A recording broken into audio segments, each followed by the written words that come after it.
देखिए, जो supreme court के 3 ताकतवर जजों ने फैसला दिया है वो बेसिकली फैसला ही है, और क्योंकि चंद घंटे की मोहलत दी गई है इस्लामाबाद हाई कोर्ट को। अगर वहाँ पे कोई फैसला ना हुआ तो फिर कल ही 3 मुअज़्ज़ज़ जजों ने कहा है कि सुप्रीम कोर्ट में वो इमरान खान के लिए अदालत लगा लेंगे। तो फैसला तो सुप्रीम कोर्ट से आ गया है। अब तो इस्लामाबाद हाई कोर्ट के चीफ जस्टिस ने सिर्फ रोककार जारी करनी है उनकी रिहाई के लिए, लेकिन शायद वो भी मुमकिन ना हो क्योंकि वो ऑलरेडी दूसरे मुकदमात में भी मतलूब हैं। वो गिरफ्तारी भी उनकी डल चुकी है, बल्कि आज ही सदारत दहशतगर्दी की एक अदालत ने उनकी गिरफ्तारी के अहकाम जारी किए हैं और उनकी गिरफ्तारी उस केस में भी डल गई है, ये 9 मई का जो केस था। तो इतने जल्दी तो इमरान खान रिहा होने वाले नहीं हैं। बहरहाल एक अच्छी कोशिश है, और वकील का और जज का तो काम होता है ना रिलीफ देना। अच्छा, दूसरा ये कि पीटीआई के जो वकला हैं उनकी जानिब से बताया गया है कि जब उनको एक केस में रिलीफ मिल जाए तो उसके बाद उनको पहले जिस तरह आज़ाद थे आज़ाद किया जाएगा, उसके बाद उन्हें मौका फराहम किया जाएगा कि जो ज़मानतें हैं वो मनसूख करवाने के लिए जाएँ। तो टेक्निकल पहलू क्या है कि वो रहा हो सकते हैं दोबारा उसी सूरत हाल में जो वो कह रहे हैं? ये तो देखें, इस बात की वजाहत हो सकता है कल 2 बजे सुप्रीम कोर्ट कर दे अपने मज़ीद फैसले में। तो ये तो सब कुछ अब सुप्रीम कोर्ट के ये जो 2-3 जजेस हैं इन पे डिपेंड करता है। कल अगर एक केस में इमरान खान रिहा हो जाते हैं तो फिर उसके लिए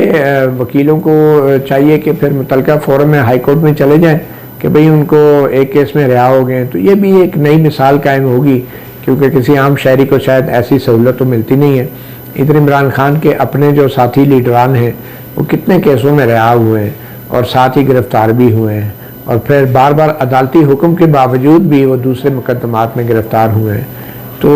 एक तरफ मुल्क का कानून है, गो के वो अंग्रेज़ के वक्त का कानून है, चाहे वो MPO है चाहे दूसरे मामलात हैं, लेकिन आम शहरी पे उस कानून का सख्ती से उसको लागू किया जाता है। मगर शायद इमरान खान उन चंद खुशकिस्मत लोगों में से हैं जो तहरीक इंसाफ के होते हुए ईवान इंसाफ से जो है बहुत जल्द वो फैसला ले लेते हैं। अच्छा, इमरान खान और चीफ जस्टिस के दरमियान केमिस्ट्री इसके आप नाकद भी हैं,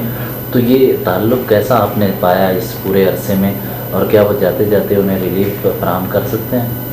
देखिए, मैं इमरान खान और चीफ जस्टिस साहब की केमिस्ट्री, बायोलॉजी या फिज़िक्स में तो नहीं जाऊंगा।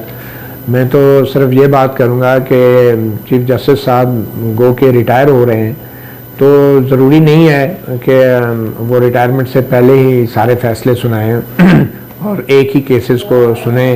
और एक ही जमात के केसेस को सुने, क्योंकि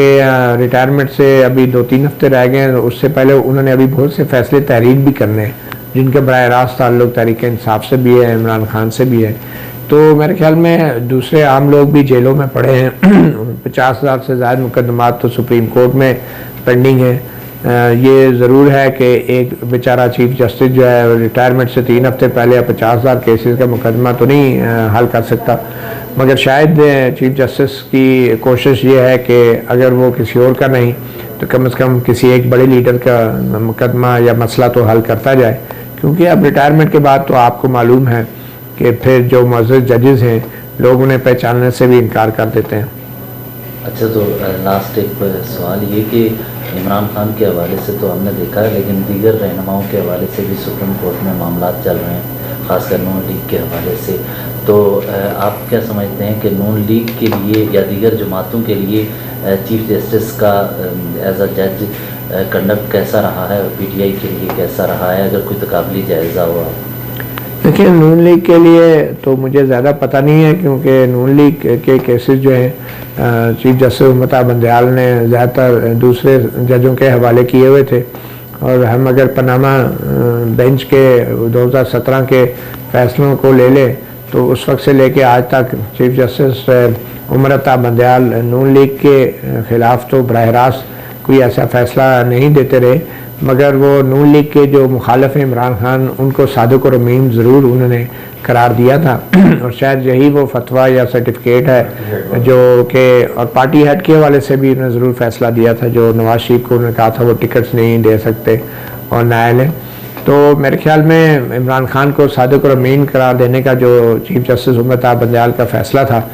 वो अपने दूसरे फ़ैसलों से ये साबित करना चाह रहे हैं कि उन्होंने इमरान खान को जो सादिक और अमीन करार दिया था, तो एक ऐसे शख्स को करप्शन के इल्ज़ाम में जो है वो 3 साल के लिए जेल कभी नहीं भेजा जा सकता, क्योंकि फिर खुद चीफ जस्टिस उमर ता बंदयाल के फैसले के ऊपर लोग सवाल उठाएंगे कि ये कैसे बंदे को आपने सादिक और अमीन करार दिया था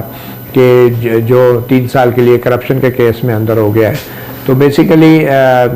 चीफ जस्टिस उमर ता बंदयाल की जो साख है वो भी दाव पे लगी है, और वो इतनी दाव पे लगी है कि शायद इतनी तहरीक इंसाफ के सरबराह की साख दाव पे नहीं लगी।